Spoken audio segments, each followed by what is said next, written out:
Welcome to Indian Made. In this video, we are going to talk about the Indian Army's involvement in the World War I. Most of us know what happened in the World War I, but do Indians know that 1.3 million, that is 10 lakh 30,000 Indians fought in the World War I? Yes, India participated on behalf of British. The 1.3 million, at least 75,000 died, 67,000 wounded. 1914 to 1918, Indian men fought at Europe, Egypt, Palestine, Mesopotamia, East Africa, China, Gallipoli. Over 700,000 served in Mesopotamia, some were guarding the northwest frontier.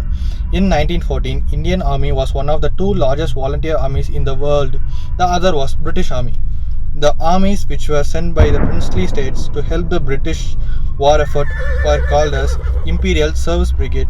In 1914, this brigade had a population of 22,613 people. By 1918, this count rose to 34,000 men. Nearly 800,000 men volunteered in the course of war. 400,000 men volunteered for non-combat roles.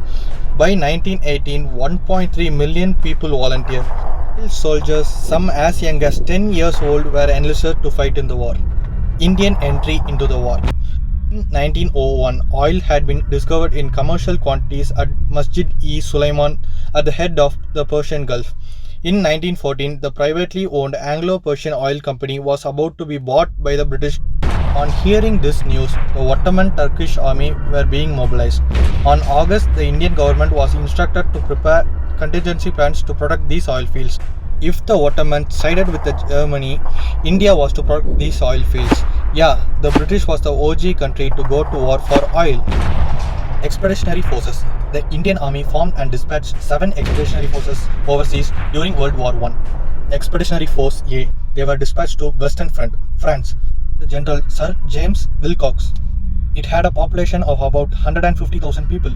Out of those, 9,000 men died. On arriving upon France, they were issued new Lee Enfield rifles. They had no familiarity with these new rifles. They were handicapped as they didn't speak the local language and they were not accustomed to the continental weather.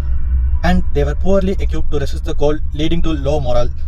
They had almost no artillery support. They were relying on the support of their neighboring corps when in the front line. They fought the following battles: Battle of La Bassée, Battle of New Chapelle, Battle of Somme, Battle of Bacentin, Battle of Fleurus-Courcelles, Battle of Cambrai, advanced to the Hindenburg Line. The Hindenburg Line was a German defensive position built during the winter of 1916 to 1917 on the Western Front. Indian Expeditionary Force B. They were deployed to German East Africa. Here the Imperial Service Brigade was deployed.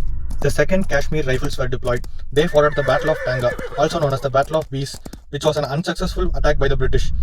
They were deployed under the General A.E. Akaton to capture German East Africa. Indian Expeditionary Force C. It was the second force assembled for the British East African Campaign in 1914. It consisted of the following battalions. They fought at the Battle of Kilimanjaro and the Germans won. Indian Expeditionary Force D. They were deployed to Mesopotamia. A large number of troops were stationed to protect the oil fields. They were under the in charge of Major General Townsend. The battles they fought are the following: the Battle of Siphon, Siege of Kut, Battle of Sheikh Saad, Battle of Wadi, Battle of Sharqat. Then they advanced towards Baghdad, which was captured in March 1917. Over the course of this campaign, 11,012 people were killed, 3,995 died of wounds, 12,678 died of disease, 13,492 were either missing or prisoners. This includes the 9,000 prisoners from the Siege of Kut, and overall 51,836 people were wounded. One of their notable battles was the Siege of Kut. Major General Townsend decided to hold the city of Kut in 1950. 8,000 British Indian soldiers were holding the city. They suffered heavy casualties on both sides. Diseases spread rapidly. They had no other choice but to surrender. The Ottomans won the battle. Townsend surrendered in April 1916, and the siege came to an end. Indian Expeditionary Force E. They were deployed to Palestine. The following brigades were deployed. In Jerusalem, Indian men were involved in Battle of Megiddo. It was a decisive Allied force victory. You can see Indian men standing guard at the Dome of the Rock. Indian Expeditionary Force F. They were deployed to Suez Canal. It was a raid of German-led Ottoman army from South Palestine to attack the British Empire. The British won. Indian Expeditionary Force G. They were deployed to Gallipoli, the European part of Turkey. It consisted the following brigades: The 14th Ferozpur Sheikhs advancing along the floor of Gully Ravine were almost wiped out, losing 380 men out of 514. and 80% of their officers were killed.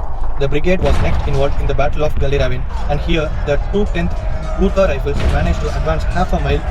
The brigade next took part in the Battle of Saribar. Under the cover of a naval bombardment, the 1/6th Gurkha Rifles assaulted and captured the hill, which was then shelled by the Royal Navy. In the end, it was an Ottoman victory. All those lives lost for nothing. The siege of Tsingtao. Tsingtao port was a German-controlled port in China. Fearing what the Germans might do, the British and Japan sent troops to the port. Yeah, the Japan and Britain were on the same team in World War I. The troops consisted of 1,000 Brits and 500 Sikhs. In the end, it was an Anglo-Japanese victory.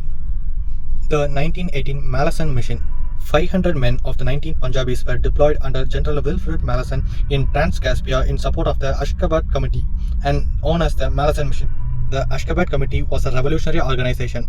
It was led by Mensheviks and socialist revolutionaries who were in an armed conflict with the Soviet.